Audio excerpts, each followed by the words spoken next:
So today I thought it would be fun to talk about character dynamics in Atlantis of the main team, and I guess also everybody else in Atlantis because there's kind of a big ensemble cast there as well. But we can start with the main team and how it, I guess, compares, or we can contrast it with the character dynamics in SG-1. And after that, I also thought it would be cool to touch on the introduction of the enemies in each of those series, because now that you've started watching Atlantis, you have the experience of the beginning of SG-1 and how they introduced the conflict there. And of course, in Atlantis, the minute that they step into the Pegasus galaxy, something goes wrong. So we'll talk about that as well. But first, I wanted to ask you your initial impressions of the team of Atlantis, the the the four main, and then you can also talk a little bit about some of the other characters because there's some really neat chemistry with some of the other characters in Atlantis as well. And so, yeah, what were your initial thoughts? Yeah. So my initial thoughts is I don't know. I like I told you I think before this was probably like private when we were just talking about it is as soon as I started watching Atlantis, I got like really excited and like I just like wanted to watch a ton of episodes. And yeah, I love I think with Atlantis like they really transitioned into like a very similar but yet different vibe to SG-1, so it felt very much like home, if that makes sense. It's like if you've been watching a ton of SG-1 and then you suddenly switch to another show, I think the fear for someone, maybe them thinking about people wanting to watch it, is that like it will, you know, potentially be too different or feel where you can't quite connect with the characters. And I think immediately I felt connected with all of the characters, and then like the team that gradually forms. If I remember correctly, in the first episode, initially it wasn't until the end of that first episode, I think, that then Shepard gets to form a team and pick who he wants on his team, right? I think. And so yeah, I just like I think each member of the team has their own very distinct personalities that have aspects of it that are very likable, and the way they interact with each other, I think, works really nicely. Like all of the characters have very good like on-screen chemistry and stuff together, you know. And so yeah, I really like it. I think my first impression though of all of them on the team is that um what's his name? Is it Ford? Is Ford what's Ford, his I don't know what his Aiden. first name is. Is it Aiden? I think it's Aiden? Aiden. Yeah. I don't know. I don't think I've ever heard them say his first name. They always just say Ford. Um, um, with him, I've had a bit of a harder time um really feeling it like it matters if he's on the team or not. I don't mean that in a bad way. It's just more of like the way the writers have written in his character so far of what I've seen. He's just kind of there to me. So it's like his dynamic. I'm not, he's just kind of there. Like he's kind of there to help. And I don't really initially notice him too much. Is what I remember my first impression being. Like I couldn't remember when I first started watching it if he actually was on the team or if he got killed off. Like I thought he was just like an extra character that got killed off at first just because like I felt like they kind of put the attention on other types of characters way more, and had kind of more of like storylines from the start going with the other ones that I thought I was expecting him to be killed off, but um, because I couldn't remember what happened. So, yeah, that's my initial impression. Of course, may be biased because my daughter's name is Taylor, and her name was based off of the Taylor character from Atlantis, and so I've always really loved the Taylor character. And Shepard, I think he's great. He's sarcastic and funny and uh oddly flirty with absolutely everyone. um uh the Taylor character is a lot more soft-spoken initially than I remember. For some reason, like, in my mind, I think of her as a very kick-ass person, but, yeah, I Mhm. don't wanna babble on too long, so what was your, first impression of their overall dynamic? Yeah. So, I mean, I agree with you. I think that actually I was expecting, because of things I'd heard, I was expecting less chemistry with the team members, with the 4 team of being like, I guess the initial one of like McKay, Ford, and Taylor and Shepard. And I'll quickly, because I think in Atlantis specifically, I feel like there's a little bit more integration with other outside members. But just starting with the kind of the main core team, I actually really enjoyed the character dynamics more than I thought I would, because I thought they did a really good job of having a character that was in a way had a similar spirit towards like O'Neill, giving the same kind of, can do, a little bit sarcastic, really in a way kind of pragmatically positive attitude of the main character, but also like this sort of defying orders thing because, he was also like O'Neill, he wasn't perfect at following orders. And Yeah, yeah. they did a really good job of that, but also having an individual character because Shepard is actually quite different from O'Neill, but there's like a vibe that makes it still feel like, oh yeah, this is how Stargate is supposed to be.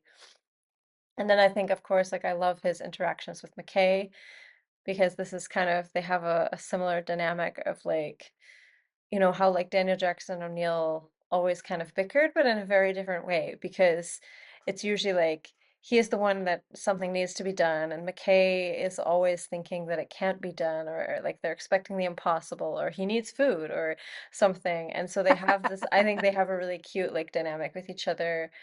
And Yeah, I actually really love with McKay how he is a much more like overall like dynamic and like I guess multifaceted character where some of his like things that I would have considered in the past like, oh, he's like an arrogant ass, is kind of how he comes mm, off when he first appears in SG-1. But I think in Atlantis it shows more like that's his insecurity kind of coming through, and that he has yeah, these, and he's a lot more human. I think they portray him a lot more like human with flaws, but yet also kind of like Carter, superhuman in his mental ability. And then Taylor, I also really liked her from the beginning because she reminded me of like Daniel Jackson. But also, again, it's like kind of different because, Daniel Jackson was a specialist on yeah. Earth with the ancient cultures, and she's like the diplomat and the leader, and also the one that has a special knowledge of the enemy and the situation and everything in a similar way. Like, Daniel Jackson was the one that gave information, but at the same time, she's also kind of like combined with how Tilk was in SG-1. So I think it's kind of a really Mhm. cool like combination of two character elements, and she works really well with the team. And I mean, I said I would talk about this a little later, but I really like her dynamic with Weir, especially Yeah, early on, like how they're two leaders, and at first, like in a way, sometimes they do get along, but there's a little bit of conflict, but they understand each other, and I think they kind of have a really good um relationship.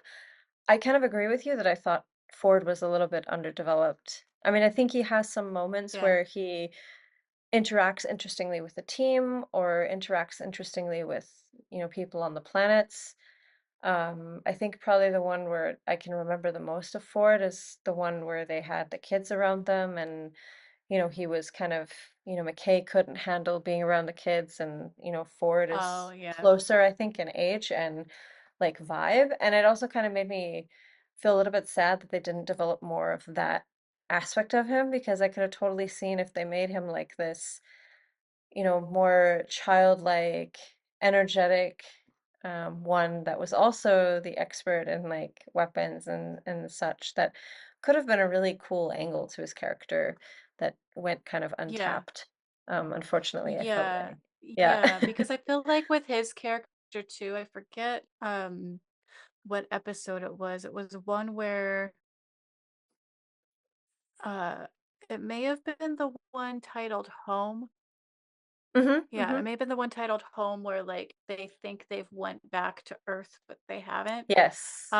Um, and I remember with like his character, the strange thing was like he was just like one of his maybe fears of, the kind of uh the way that episode seemed to work is it kind of worked on their fears or on like memories from past stuff, and it was Mhm. almost like I remember with Ford it was just like something about him being signed off to a different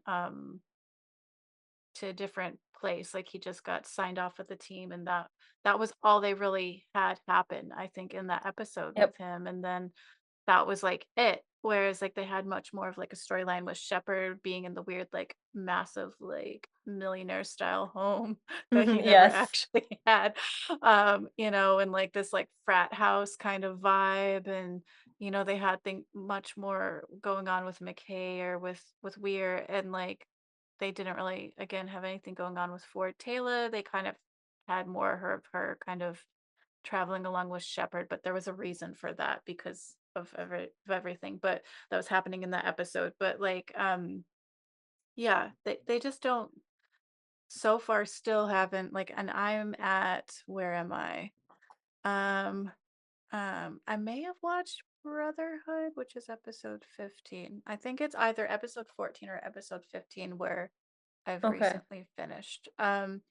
But yeah, so far up to that point, which is like almost done with that first season, right? Like they haven't done much with Ford. Like he's just always kind of there and he's there to help when he's needed, and that's about it. Yeah. I think what I did also want to mention about the vibe, like the vibe of everyone, is that Mhm. my initial thing that I noticed is that it felt a lot like, and this is where to me it felt different than SG-1, is it felt very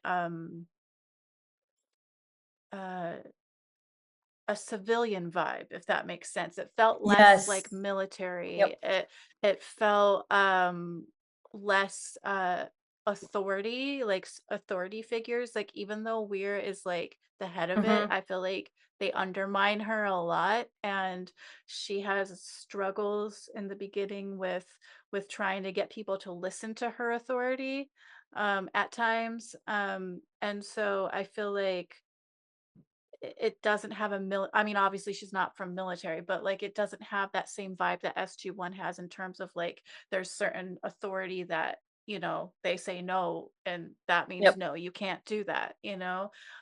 There's like a gray area there with like what everyone feels they can and can't do. And I feel like they kind of talk to each other in that way. So it's like um with McKay, um definitely like,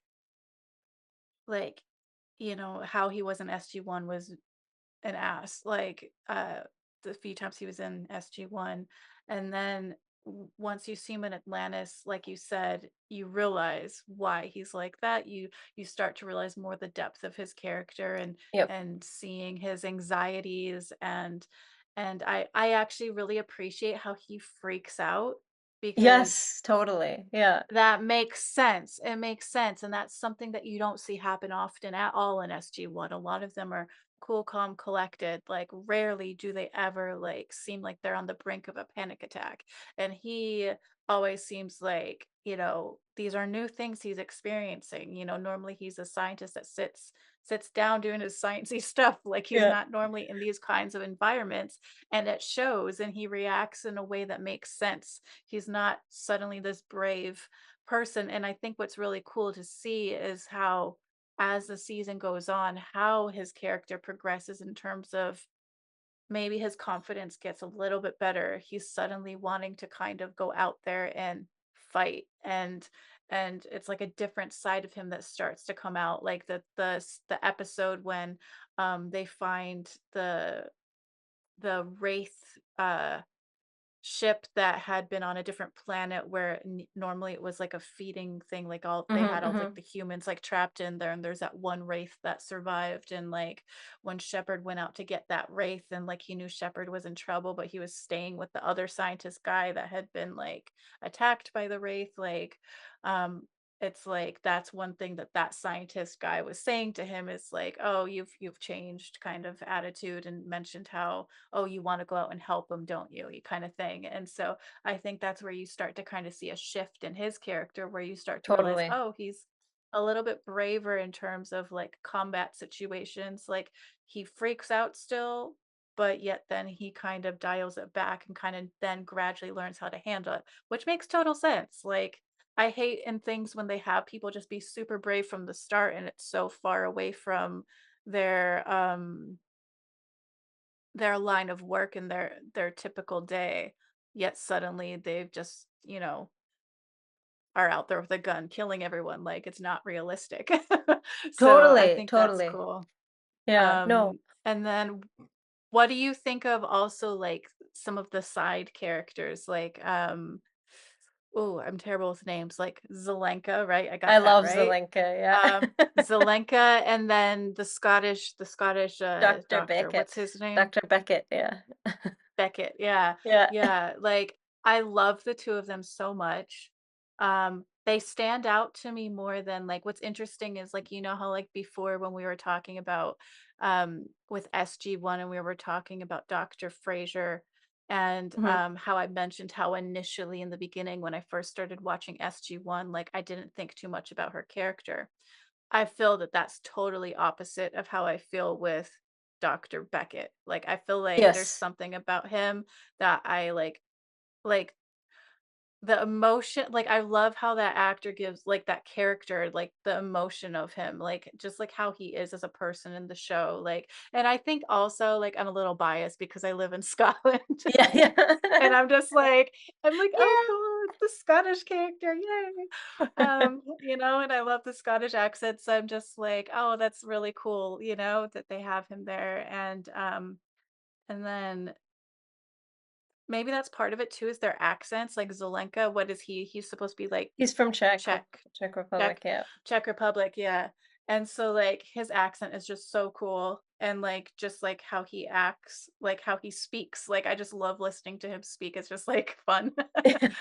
So maybe that's part of what also shows up, but I love the dynamic that they have with all of the characters too. So, Yeah. yeah. Well, I think to me personally, like I found that whereas with Stargate, I mean, especially in the beginning, they really make it about this team and they're the main thing. And yeah, then there's General Hammond, who is kind of the leader of the SGC, but there's still this kind of clear, like you said, there's this clear chain of command. It's clearly military, and the show is clearly focused around those four. And I think it is focused around those four in Atlantis, but I think, and I don't know if this is just partially because, it's the civilian thing and it's primarily scientists, and then so there's all kinds of, slightly different people and there's slightly different challenges. But I felt like they, from the start, just had those characters a little bit more developed and present. And I mean, that's probably why, we see Dr. Beckett and he's a kind of a main character right away. Because in SG-1, potentially the first time they had Dr. Frasier come, there was never this feeling that, oh, she'll become a main character or a character that Yeah. people will love. Whereas I think they knew Dr. Beckett was going to be, part of, and I think like I love his chemistry with Dr. McKay. I think also they have these side, well, quote unquote side characters, but characters outside of the main team that are always interacting with the main team to do things, and they have Yeah. really good chemistry with them, like Taylor and Yeah. Weir, or I mean, also I love the McKay Zelenka dynamic as well, and so I think Yeah. it's kind of, and even like I mean, there's the one scientist that they totally make like a total asshole, like a real asshole, Kavanaugh, and, like, I love that they have a Oh, yeah. character that's that developed that you really can't stand him, even though he's just like a Yeah. side character. And so I think that's something that stood out to me in Atlantis right away, is that they kind of made a point to make all of those kind of additional characters really present and developed. And so I would agree Yeah. with you. I mean, I actually that's one of the first things I noticed. So, Yeah, yeah. And with also the Taylor and Weir dynamic that you mentioned, what I kind of feel the vibe that I got from them once they realize they can trust each other, like after the fact that then they realize they can trust each other. Um, I feel like it's almost more of like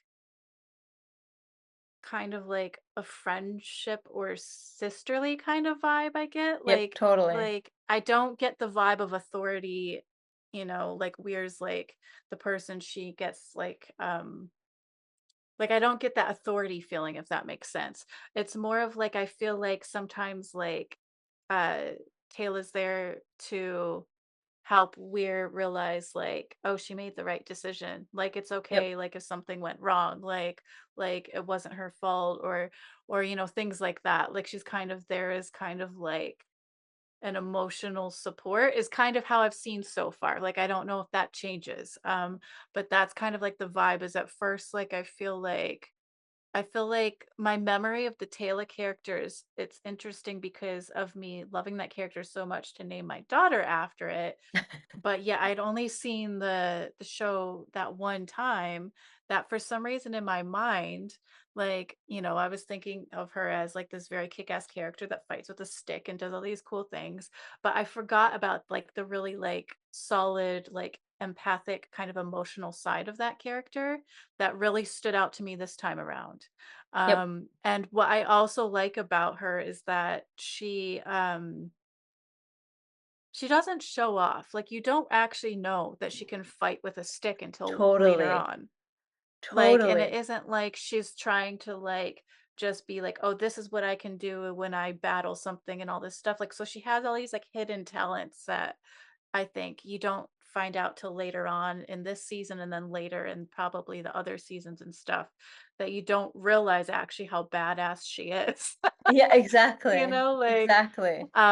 because she's so gentle, like, I think immediately I felt like her vibe with Shepard, it's like you wonder and I can't remember if anything happens in terms of love interest, like, I don't remember anything from Atlanta, what the hell? Atlantis, like, love, like, interests, I don't remember anything about that. But I feel like her and Shepard, like, have a vibe from the start, but yet then as he gets to know her from what I've seen so far, then I feel like maybe not so much. Like I think like he seems to kind of because he seems to always be interested in everyone. Like, Yeah, like he he's does. interested in like every female that he comes encounter with up to a point. But yeah, so I noticed immediately a vibe with them where they seemed to like she seemed to immediately be very caring towards him and stuff. Mhm. And so but then I feel like sometimes there's like a weird vibe with Weir and Shepherd, and that kind of Totally, weirds me right? out. It And does. like I honestly can't remember like what happens with any of these characters. So like if I'm hitting on things that happen, I don't I mean, but yeah, I'm not through it all either, and I don't remember everything, but I always like this time around, I immediately, for some reason, started picking up on Shepard and Weir. Like I was like, oh, yeah, they have a vibe, and they were that like actually. weirds me out a little, but It does, it does. well, I think just because I know she's authority over him, but Ah, like right. That's true. That's true. but I guess at the same time, it seems like it would make sense, like, um, so it doesn't, but yet it does. I don't know. I think because I didn't expect it, but then I got the vibe. Mm-hmm. And then you kind of see like in like the parts that I've seen so far of the first season, they have their moments where they're like talking to each other, where they stand outside, looking at the water and stuff, and like their little like private moments of like connecting in that way. Or he remembered it was her birthday and he brought her some weird gift that she was so happy about thinking how beautiful it was. And I'm like, what the hell is that? It's just like this big thing she's holding. She's like, "It's beautiful." And I'm just like, "Is it? Is it really? What is it?" Oh my gosh. What was it? I can't remember Um, what he got her now. they never fully showed, and I don't think they fully indicated what it was. It was like this big, like, Okay. bronzish golden thing that she just held. I think it was Okay. something he found on a mission somewhere that you never see, but, like Okay. so, Okay. yeah, so, like, there's those things that I'm just is it just that he's, like, built up a relationship with her, which would make sense, like, in terms of, like, friendship, work relationship that, Mhm. or I don't know, it's weird. Is there a thing? Um, Yeah, I don't think yeah. I noticed that vibe the first time around because I was all for, like, Shepard and Yeah. Tayla, and then Yeah, exactly, yeah. but this time I'm definitely like, I was like, that was the first thing I noticed was Shepard and Weir. Like, Yeah. I think part of it too is just, I just, yeah, I don't know why I didn't notice it the first time, but I didn't notice the first time either, like, at mhm, all. It's interesting to, see how the focus changes when you rewatch something, totally, 100%. because I feel like, also just, with myself being much older from when I first watched it, like, it's just interesting, like, my mindset, like, with certain dynamics, um, are just completely different, like, how I perceive it or think of it, and, yeah, it's Totally. just interesting.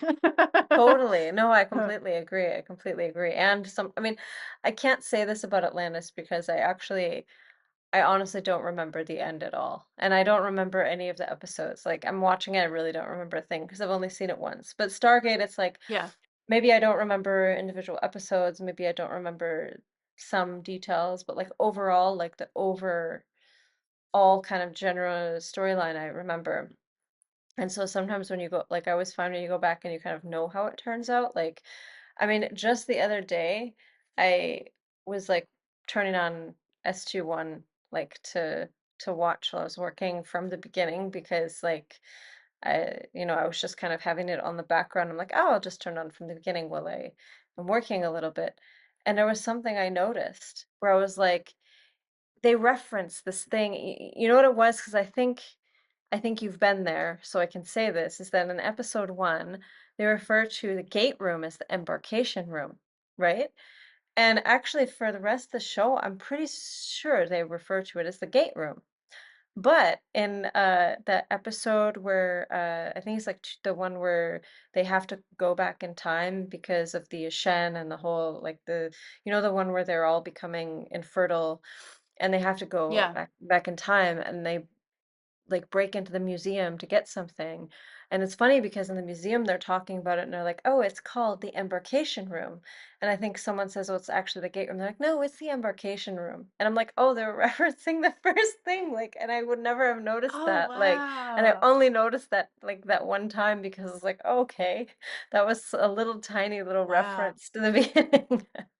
Oh, how funny. See, that's where I'm always, so impressed with the writers, so Yeah, right? impressed because it's just how do you remember this stuff? Like, how do you, think to do that so much later on? Like, it amazes me. Yeah. So I kudos to the know. writers. Like, they just, they truly amaze me because it's For I've never sure, for watched sure. something where there's so many links to different things later on or things you catch, like you says, when rewatching it. You're like, Yep. wow. Totally, 100%, 100%, it's amazing. But yeah, so I guess, like and then you'd notice different relationships that emerge, and I mean, it's also tough because, like, Shepard, I really feel like he's into, like you said, everybody, and, Yeah. like, it's rare to find when he encounters a woman and he isn't, like, totally, like, falling for Yeah. her. Yeah. Yeah. Yeah, and I think even don't they make a joke, I think McKay makes a joke where he says, that Captain Kirk joke, Mhm. um, because isn't it a thing, in Star Trek where Captain Kirk was always with, some alien woman or something like that, right? Yes, exactly. Um, and, I think when Shepard, it's the episode where he meets, an ancient, I think it is, Mhm. like a ascended being, right? I think Mhm, an mhm, ascended mhm. person. And she first she's takes human form and so he falls for her and kisses her and she's all into him, but then nothing can happen between them Yeah, because has Yes, to stay on exactly. that planet and everything. And that's like her what do you call it? Like her I can't think of the word, but basically she was Her punishment, punishment her or punishment. whatever. Yeah. Yeah. Yeah. Yeah. Yeah, totally. And like that's like one of the first times so far in season 1 that they've had like a full on like it seemed like he was really interested in having a relationship, I think. Yeah, Um totally. but yeah.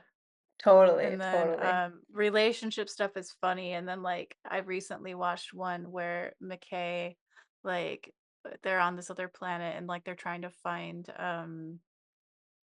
oh, I don't know what it's called, but they're trying to find something anyways in the episode. And like basically they all realize that this other like scientist lady that's from that planet like has a thing for McKay, or they all think she does. And like then as soon as he knows that, he gets so nervous and then just like speaks out of his ass the next time he sees her that he Totally, makes no sense at all. totally, totally. Yep. That's good old McKay. Oh my gosh. Yeah. Oh my gosh. But like moving on to kind of what you're saying that we're also going to talk about like in terms of like when we get introduced to the bad guys um of this the show, I guess. You had mentioned to me like which I didn't even think about initially, like you mentioned this off camera or whatever you want to think of it, about how like you know w- in SG-1 they had, the Goa'uld, and then in that first episode or first few episodes of that, that's how they then meet Teal'c, is because Mhm. like they've been introduced to the Goa'uld in that episode, and then, that's how they get Teal'c as a member. And then it's like with Taylor, that's kind of I can't remember if that's in the first episode or not of Atlantis. I think it is, where they're off on her world of the Athosians, right? And the Wraith are going after them, and they have to take them back to Atlantis, and that's how then you get introduced to the Taylor character, which then joins the team. So I thought that was really really interesting because for some reason it didn't click in my head to like realize like there was that similarity Yeah. in terms of getting introduced to a member of the True. team. Yeah. True, true, true. Yeah. I mean, I think so for SG-1, I guess the way it's a very the way that it's introduced is the gate, which is, you know, I guess it's like covered at the time, like, and there's people sitting there, I think some guards, and nothing happens in the gate room, and then suddenly it opens, and it's, I guess, Apophis or some of his Jaffa, and they take them away. Mm. And I think that kind of, I mean, because there was the movie, and in the movie they had Ra, but I think in the movie it was kind of like insinuated that Ra was the Goa'uld. But when they Mm. brought back the series, then I think they used this as a way to say, oh, there's more.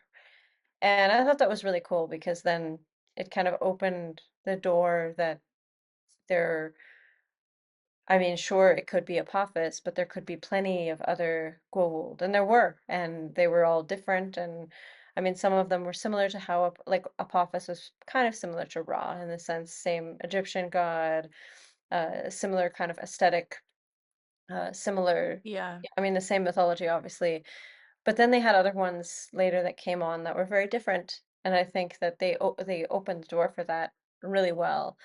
And so, but it's interesting because, of course, in that situation, they were doing nothing, and then the enemy came, and that's how the show started. But in, and then, of course, Tilk joined because he helped them in the beginning episode. And so you Yeah. have the situation where that character joins because they defected, basically, and become a member of the team. But in Atlantis, it's actually interesting because the team themselves have kind of a somewhat of a hand in, oh, like I guess creating the enemy because they assist in awakening them before they're supposed to be awake. Yeah. So I wanted to know, Yeah. yeah, how did you feel about that? Yeah. It's such an interesting take because it's like, yeah, because I forget, wasn't it, how long was it supposed to be like for them to finally awaken. I forget, they mentioned it in one of the episodes where I think one of the worlds that they visited were expecting it to be at least 10 or 15 years from that Yes, point or something. exactly, exactly. Um and yeah, it just really sucks because that's kind of what starts the whole thing, right? It's kind of Yes. like they are so excited to find Atlantis, and they think they're going to Atlantis to basically kind of like study stuff of the ancients, right? Mm, And study all of that, I think, is what they thought their mission was going to be. Like, I don't think they thought they were ever going to be in battle.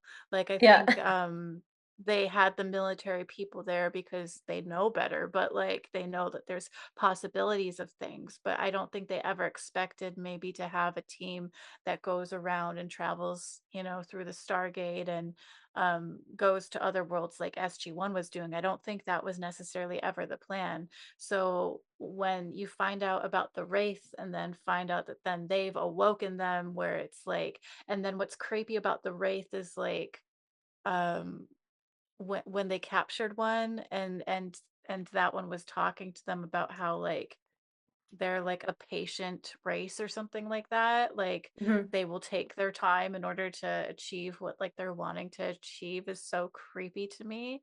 Like Totally. that creeps me out for some reason because it's like it means it's very like methodical. Like they're really like thinking about like how they're going to like basically, and then they know of Earth and they know like of all like these basically food for them. They know of all these places suddenly where they can get food. And so it's like they've really screwed themselves over Yeah. by like doing that. But at the same time, I feel like it is their fault, but yet it's not their I mean, I don't know. I guess it's just like an unfortunate thing that happens. I guess like when watching it, I wasn't really seeing it as like, oh my gosh, look what they've done. Maybe I should have seen it like that, but like it was just more of like it's just something that happened. But yeah, I mean, I guess it's really like I would imagine, say all of that was real. Like, can you imagine like then like all these other worlds like just getting terrorized by the Wraith and beamed up Yes. or whatever happens in the ships, the Wraith ships that go around, like, and you know that you caused that to like intensify? That would be so horrible. Oh, I know, right? And no, I agree. And I Yeah. mean, I think for sure, like I mean, I also watching it, I didn't think of it as them being, at fault, but I can also imagine like the feeling of like, oh crap, like what happened? What have we done? And I mean, I guess that's a risk anytime you're like going to explore or going to Yeah. do something that something like that would happen. But I mean, then the end result is they made it that they were gonna call earlier. Plus, like you said, they had it that then they could get the knowledge of where Earth is, which also threatens Earth. And um, I mean, I don't think I remember SG-1 ever encountering Wraith other than in crossover episodes. I think there's some Mm. crossover. There's a few crossover episodes, but I don't think it's when they're in their galaxy. Um, but that could have been crazy. Yeah. That could have been really crazy and unfortunate. Yeah, like so far I believe with where I'm at, Earth doesn't even know that like Atlantis is okay yet. Like Yes. they are unable to communicate back to them. And I think the most recent SG-1 episode I watched, it was where they were using the oh, what's the name of their big ship? It begins with a The P. De Um Prometheus or Daedalus? Yeah, Prometheus, Mhm. yeah. They were using the Prometheus, I think, to try and go and find, um, the Atlantis team, I Mhm, think, and mhm, then mhm. they got sidetracked, because that's when they meet the character Vala and everything gets screwed up, which, oh my god, sometime we gotta talk about her because, like, yeah, Yeah, I'm excited totally. that she's in it. Um, but, yeah, so where they're currently at, like, so if you think about for Atlantis, like, it's like they know of this massive threat that could wipe out humanity basically, but they can't tell anyone back at SG-1 or, what would I call it? SG, like the command? Like, I don't know what I call it because I know SG-1's just the team.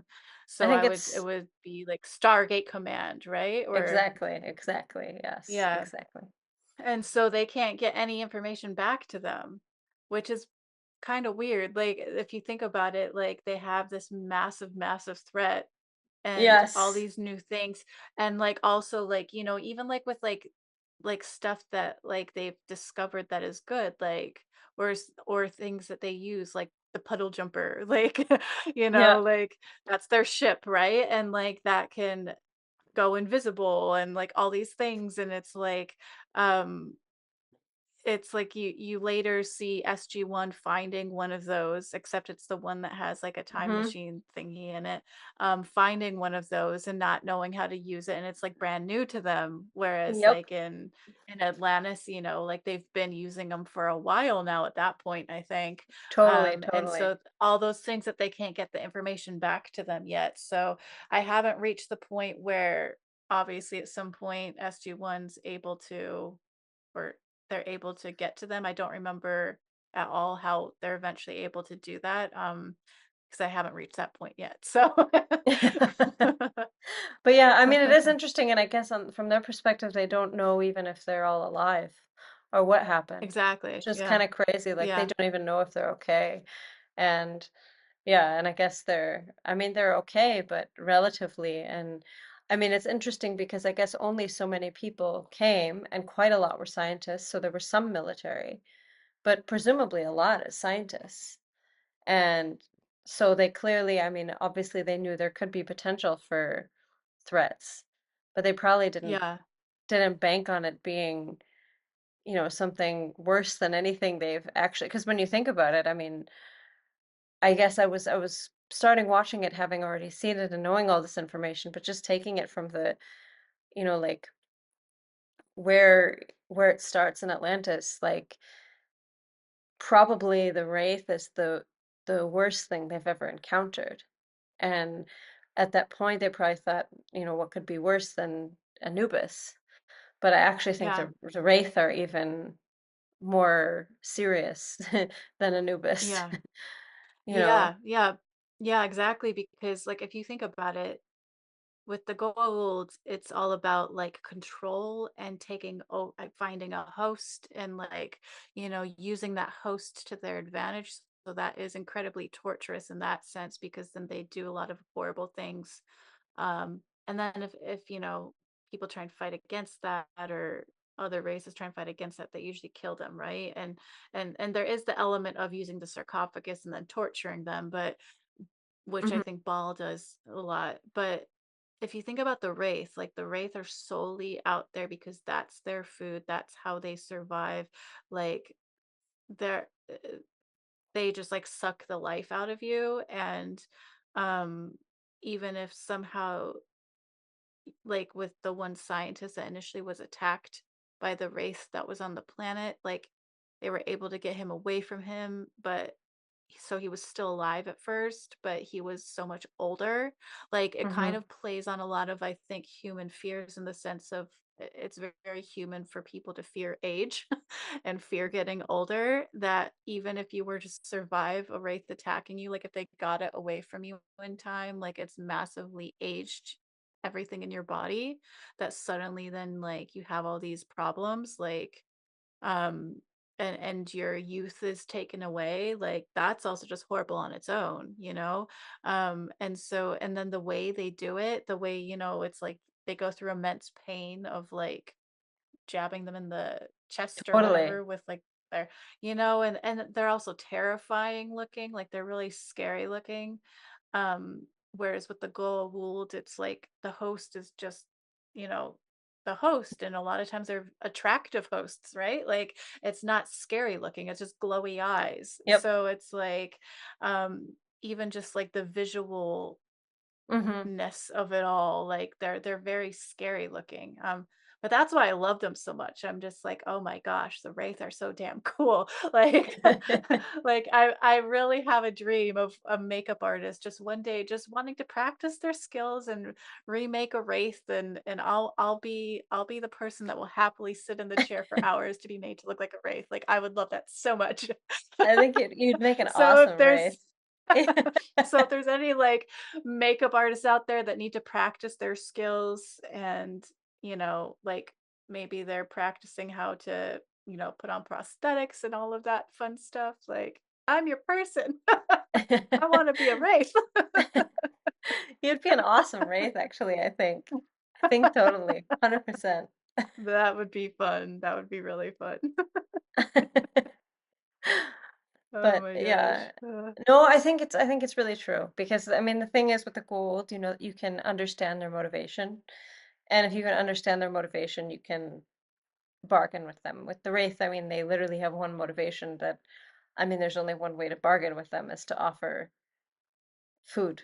And so I guess the only thing you could do is bargain other people's lives. But yeah, it's a really scary way of getting killed because basically they can take away a ton of your life in a split second. And that was like it kind of like to me that is always I've always been that fear of like, oh, what if I like sleep and it's too long and then I wake up and my life is gone, or something like that. Yeah. And so I think Yeah. that's kind of like it would really suck because oh, I have 50 years left and then a wraith attack. Oh, no, you have 15 years left. Like that's very, very scary. Yeah. Yeah. Yeah. You know what's weird is I just noticed it has a similarity to a well-known, like, the concept of the wraith sucking away life is very similar to a well-known children's family movie, which is Hocus Pocus, where the witches Uh-huh. suck away the life out of children, like, in Oh order to get youth and yeah. get, like, that Is kind there of a is there a concept. Oh my gosh, but yeah, you're right. I mean, it's kind of, and I mean, I guess that's what they do. They feed on them. And so they feed on a person. They Yeah. basically take your life force, I guess, essentially, as their to Yeah. keep, Yeah. which is really Yeah, so I just realized they have that similar focus witches and the wraith. it's Yeah. all like this organic. And I mean, okay, in the Gould, like their ships, they're definitely, they're vibe, science fiction, Egyptian kind of vibe. But like Yeah. with the Wraith ships, it's interesting because it's so foreign in a way because it's like this organic material and it just looks like nothing you've ever seen. And so you can't quite, at least for me, you don't have some kind of a reference, so it feels, I think that makes it feel a little bit more uncomfortable or scary in a way. Yeah. Oh, you know who has a really cool looking ship is the replicators. Like when like Yeah. they have when Five has his like little ship that eventually gets destroyed, I think. But like um that one's really cool looking. But again, even though they're like a threat, it's like they're either little like spidery metal looking things or it's, like, made to look like humans, so it's not, like, scary, scary, like the Hmm. Wraith are. hmm Totally, totally. They would make could be, um, I guess, so inconceivable in a way that like the Wraith, it's Yeah, like to me, like when I look at it, it's like it's inconceivable. Like you would only think of it once you've seen it because it has no like resemblance to anything we're familiar with. Now, what would yeah. be interesting is if the replicators ever got a hold of Wraith technology and started replicating Wraith. Ooh, ooh. That doesn't happen, right? That's would be amazing. I have no idea. I mean, I'm not through the whole series yet, so who knows? Maybe it Oh does, my but god, that needs to happen. That would the be, like, a really good storyline. the Wraithlicators. Uh, Wraithlicators, oh my gosh. yeah, I know. It probably like, but can you imagine like they if they can use the material of the Wraith and then it would be really crazy, right? Super. Yeah, yeah, yeah. And I think too with the Wraith, like how like they even like hold like their victims in like those gooey pod things for a long time if they don't need them right away. Like that's got to be so horrible because the person's still alert, right? They're still alert Yep. and alive. Like and yeah, there was that one episode of Atlantis where like the one guy was like yelling for help and had broken out of it. Um, Hmm. and Taylor wanted to help him, but the person that she was with, like, I think it was like part of what are they called? The Janai? Janai? Hmm. Hmm. Hmm. Is that correct? Um, like didn't want her to help that person and ends up bringing attention to the Wraith anyways and getting killed. So they were dumb, but like, Yeah, um, of But, course. I mean, even just, like, how they hold their victims, like, at least with, like, the gold, it's, like, instantaneous, right? It's, like, Yeah. suddenly, like, the symbiote, like, is there, or, like, it's, like, it attacks you by the back of the neck or, like, in the mouth or however else it goes, like, however that works. Yeah. I always forget how that works with, like, each different, like I don't know, it's not a race of people, but each different group of people that have like a symbiote because it's like you have the Tok'ra and then you have the Jaffa and then you have like The gold, yeah. everyone else. Yeah. And so it's like they all have that same gross little dude like in them. And so it's like Yeah. um but yeah, done slightly differently. But yeah. I think the worst is like seeing like it in the stomach. Like that's really disgusting. Just Oh, a you mean like the massive hole. Jaffa, and then all the Yeah, kind of yeah. goopy stuff in there, yeah, Yeah, probably. that's really gross. Like, what did they ever do with Teal'c's, like, when they took it out? Like, does he get sewn up? Like, how does that work? That's a good question. I mean, I feel like do the symbiote pouches heal? Maybe they just heal. I have no idea. Or maybe like it's like a piercing and it never heals. I don't know. I'm Uh, sure they probably mentioned it and I just don't remember, or we don't remember, like, because I don't remember, but yeah, it's possible because that it it's like a heals. massive gooey hole, and it's just disgusting. Um, that, like, when they no longer have that, it's like, what happens to it? Like, it's just gross. It's a very, very good question. It's a good question. But yeah, imagine Goa'uld taking a wraith as a host. Oh, wow. That would be crazy. Like, I don't know if they would how would that work? They wouldn't need that would be interesting because they wouldn't need them to feed though, right? Like the Wraith wouldn't need to feed because like the the Goa'uld is like keeping their life force going. They might not need to feed as much. So maybe they wouldn't need to do that as much, but I mean, then they would also have the weird megalomaniac inside them. So I mean, there's that. But on the other hand, it also is like the Wraith can regenerate and the Gold can regenerate. So would that kind of like amplify each other so that you have this being that is almost impossible to kill? Oh my gosh. Yeah. That would be intense. Oh.